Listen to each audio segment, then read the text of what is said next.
Assalamu alaikum, barkanmu da dawa, barkanmu da sake saduwa a cikin wannan channel tamu mai albarka Nasiriya Herbal, da muke muku bayani akan tsirran magani da sauransu. A yau za mu yi bayani ne akan wato ainihin dawa. Wannan kuna gani dawa kenan, wasu sun san dawa kawai iya abinda suka sani da dawa a yi tuwonta a ci shi kenan, ko kuma a yi fate da sai sauransu a ɓangaren nan kenan. To amma da za mu bi diddiga, wato ainihin dawa magani ce mai kyau, mai ban mamaki.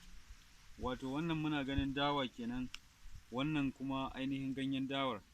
To da za mu ɗibi ganyen dawa da ainihin tushen dawa a lokacin da muke da buƙatan jini, ko mutum an kai shi asibiti aka ce jini ya ƙasa masa, ana buƙatan jini cikin gaggawa, insha Allahu aka ɗibi ganyen dawa ko aka ɗibi totuwar dawa, abin nan ainihin tushen dawa, aka ainihin haɗa, aka dafa, ana ba wa mara lafiya, zai samu jini cikin gaggawa.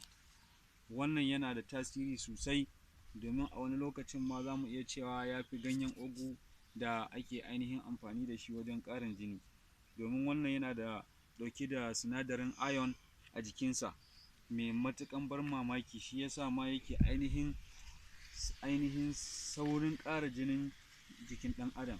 Saboda haka mu riƙi wannan ganyen dawa da ainihin saiwar dawa da muhimmanci wajen ƙarin jini.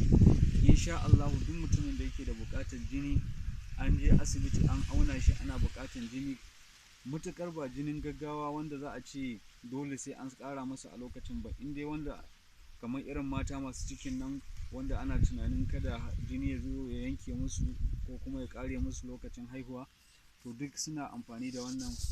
Insha Allahu za a samu fa'ida mai ban mamaki. Mun gode.